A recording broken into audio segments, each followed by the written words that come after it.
chers internautes de Sofaji TV. Comme vous le savez, Cambérène war a jouer finale ak ki nga xamante ni mooy Espoir Maxi mu nekk rencontre boo xamante ne amateuru basket yëpp ñu ngi koy xaar mu war a am ce dimanche au stadium Marius Ndiaye. Dinañ leen andil ay réaction yi nga xamante ne dinañ ko jëlee ci joueuse u Cambérène yi andil leen réaction coach bi mu xamal ñu préparation match bi joueuses yi aussi dinañ leen laaj si elles sont prêtes mentalement, techniquement et tactiquement, surtout psychologiquement. Donc sans plus tarder, chers internautes de Sofaji TV, je vous laisse découvrir l'ambiance de l'entraînement de l'AS Cambérène.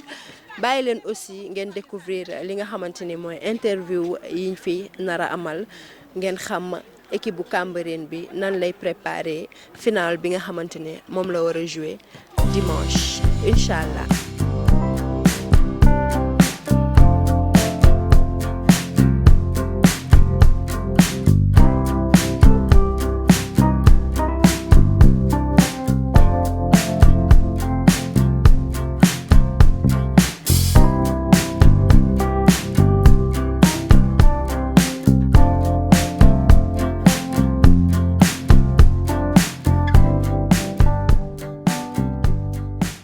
Alors, présentez-vous. Bonsoir, je m'appelle Mariam Sode Dramé. Je suis meneuse dans l'équipe AS Cambérène. Alors, Mariam, on a vu qu'à quelques jours de votre finale, déjà, est-ce que en tant que joueuse, cohésion de filles, physiquement, mentalement, est-ce que pare ngeen pour affronter cette équipe bi nga xam ne mooy Koba? Nous avons l'Espoir Maxime comme adversaire. C'est une équipe qu'on respecte beaucoup même. Mais ça n'empêche qu'on est mentalement prête, physiquement et moralement. Alors, ngeen war a jouer dimanche ñu gis ne Cambérène seen première finale ngeen di jouer mu nekk est-ce que déjà défaite yi nga xamante ne jóge ngeen ci récemment bien vrai que vous avez commencé avec 3 victoires tey ngeen terminé 2 victoires en match de aller donc est-ce que défaite yooyu noonu du leen sonal ci finale bi. Ben non, c'était juste des erreurs avec qui on apprend. Donc du coup, moi je me dis que yàqaluñu dara avec finale bi nga xam ne moom lañu jëm même concentration bi nga xam ne moom moo fi nekkoon au début même concentration boobu moo fi nekk ba léegi donc on est toujours prête. Alors en tant que joueuse ban message ngay wax sa coéquipière yi chaque fois je peux dire que finale bi ngeen qualifié yàgg na. Depuis boobu, est-ce que vous vous tenez des discours pour préparer la finale et tout? Exactement, chaque jour, après chaque entraînement ou même en dehors d'entraînement, comme la plupart des équipes le font, on a des groupes sur WhatsApp, comme les réseaux sociaux, ça, maintenant c'est un moyen de discussion. Donc on se parle tout le temps sans arrêt. La même chose, le même objectif, c'est toujours la même chose. Hein. li nga xam ne moom la ñu opté woon depuis le début bon moo fi nekk ba léegi on se parle c'est dans la solidarité et dans l'entente on peut dire même c'est presque une famille hein. Alors ci loolu noonu vous êtes une famille déjà seen coach wax na ko léegi équipe bu Cambérène c'est la deuxième fois ngeen di jouer ci championnat bi parce que c'est votre deuxième année donc cohésion bi déjà nan la demee comme que wax nga ko léegi vous êtes une famille nan ngeen def ba cohésion bi am ngeen ñëw rek ren deuxième année ngeen dem finale. Bon moi je suis déjà une joueuse qui a quitté AS Yoff pour rejoindre cette équipe cette année. C'est la cohésion que j'ai vue c'est ce qui m'a beaucoup plus plu pour que ma quitter AS Yoff ñëw fii nii. bi ma ñëwee aussi dama gis ni que cohésion boobu noonu amul dara lu ko mën a gâcher donc dañuy gën a déggoo suñu biir gën a am benn entente bi nga xam ni que bàyyiwuñ benn détail yàqal ñu donc du coup man loolu laa fi gis moo tax ma nekk fi bi. Alors tey ñu ñëw gis leen ngeen di entraîner tir est-ce que ci côté stratégie de jeu tir beeg yooyu noonu est-ce que pare ngeen pour dimanche. Ouais, avec notre coach qu'on a qui est trop spécifique dans son domaine et qui travaille beaucoup sur chaque étape pour la préparation de cette finale. Bon, on est mentalement, physiquement, moralement, comme je l'ai dit, on est prête. Bon, la solidarité qu'on a, nous avons redoubler, nous avons engagement et motivation. pour remporter cette finale, Inch'Allah. Supporters Cambérène yi lan nga leen Bon, eux, ils sont là. Ils ont toujours été là avec nous depuis le début. Même le début de nos victoires, même dans nos défaites aussi, ils sont toujours là. Donc, jusque dama leen di gën a ñaax rek ñu gën a ñëw ànd ak ñun seen i doom seen i xarit seen i am di jàmm ñu ñëw ànd ak ñun ñu supporter ñu jëlee coupe bi Maslia andi ko biir Cambérène. merci beaucoup.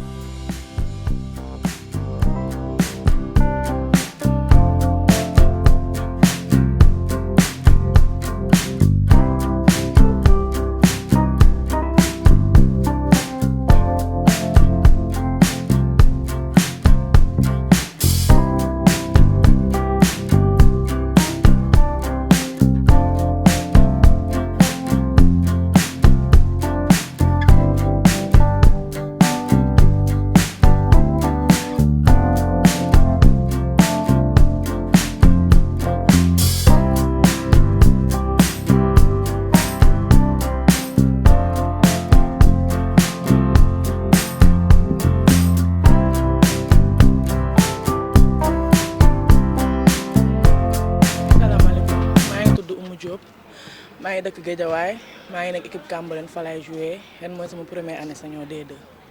alors tey ñu ñëw seen équipe ngeen war a jouer finale dimanche contre Espoir Maxi déjà nan ngeen di préparer finale bi.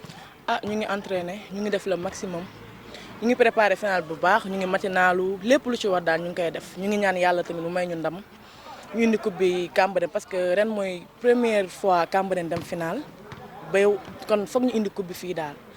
loolu daal la ñuy ñaan ñu leen di ñaan ngeen ñëw supporter ñu encourager seen rakk yi ñu indi coupe bi fii Cambérène. alors wax nga ko léegi ren mooy seen première fois ngeen ni dem final déjà ñu gis ne Cambérène ren dafa ñëw ak détermination lan moo waral engagement boobu noonu. bëgg avancer rek bëgg yéeg tournoi monté dem D1 loolu rek moo tax dañu bëgg a dem tournoi monté bu ñu demee tournoi monté incha allah dañoo bëgg a yéeg D1 te incha allah dinañ yéeg bu soobee yàlla. alors en tant que joueuse wax nga ko léegi ren mooy sa première année senior sa cohésion fii ak sa coéquipière yi nan la demee est-ce que entente bi nan la demee. fii moom macha allah duñu suudewu moo fi ñëwee yàggul ñu ngi ma jàppee comme seen rakk di ma conseiller baax nañ yaatu nañ benn lañ nekk benn lañ macha ñun moom benn lañ moom kenn xaju suñu diggante macha allah fii moom vraiment kii nañ quoi baax nañ torop. alors lan ngay wax sa coéquipière yi ci final bi ban message nga leen di lancer. ma leen di wax rek ñu dem suñu demee ñu def fulla rek jëli ndam bi indi ko fii rek loolu rek laa leen di wax te incha allah dañ koy indi fii Cambérène. supporters yi loo leen di wax. ñu ñëw rek supporter ñu ñëwandoo ñoom ñëpp supporter ñu encourager ñu jàppale ñu supporter ñu bu baax daal pour ñu mën a gën a am.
Je viens de vous le dire jóge nañ fi nga xamante ne mooy Kobac tey émission bi dañ ko centré ci li nga xamante ne mooy deuxième division bi nga xam ne dañu war a jouer seen finale coupe du maire dimanche bi ñu jëm si donc tey dañoo ñëwaat fii di Cambérène pour waxtaan ak seen dirigeant yi ñu jàkkaarloo ak ki nga xam ne mooy coach Grace yi ñu bëgg ko laaj par rapport ak finale bi et tout alors coach nuyu naa la. waaw fay naa la. J'espère que yéen ñëpp a ngi ci jàmm ñoo ngi ci wàccuwaayu coupe maire bi donc tey ñoo ngi fii di def uniquement des séances de tir Donc le matin, on était là aussi pour les entraînements, pour juste préparer coupe bi. Donc psychologiquement pare nañ, physiquement, mentalement. Donc ci dernier réglage yi rek nañ nekk pour mën a dem aborder finale bi comme il faut. Vu qu'une finale, ça se joue pas, mais ça se gagne. Donc équipe bi ñuy jouer, c'est notre adversaire, ñoo bokk poule ci championnat bi, on les connaît bien. Donc ñoom nañu war a dajal finale. Donc Cambérène ñun ñëpp pare nañ incha allah pour andi ndam bi fii.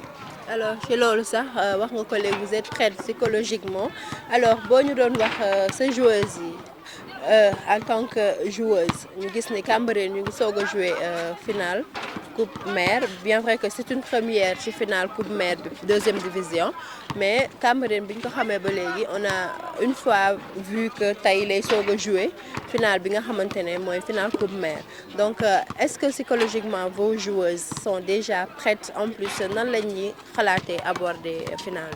Bon, il est bien vrai que c'est leur première finale en coupe mère. Donc, mais c'est à nous, les dirigeants, de les aider à être prêts pour la finale. Nous avons psychologiquement, mentalement, pour nous aborder une finale.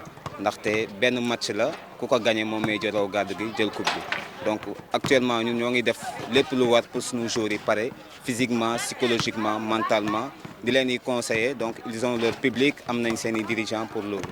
alors ñu gis ni Cambérène année bi dafa ñëw imposé wu di dem ak détermination déjà collectif bi fii nii nan la cohésion bi demee. waaw bon sunu deuxième année la c'est pas facile xam nga am yenn cohésion yi mais on a fait de notre mieux pour que équipe bi mën a souder am benn cohésion bi donc on a recruté certaines choses yi nga xamante ne am nañ expérience ci D2 bi avec ñi nga xamante ne ñoo fi nekkoon daaw donc loolu moo ñu gën a jàppale ci liggéey bi ndaxte ay xale yoo xamante ne de un elles sont agressifs de deux dañuy déglu ay consignes pour les appliquer sur le terrain. alors wax nga ko léegi seen première année la seen deuxième année la te ngeen war a jouer coupe mère déjà bi ngeen di former club bu Cambérène bi est-ce que amoon ngeen genre objectif bi que ren former nañ équipe bi ñu def ci 2 ans rek dem jouer finale coupe mère.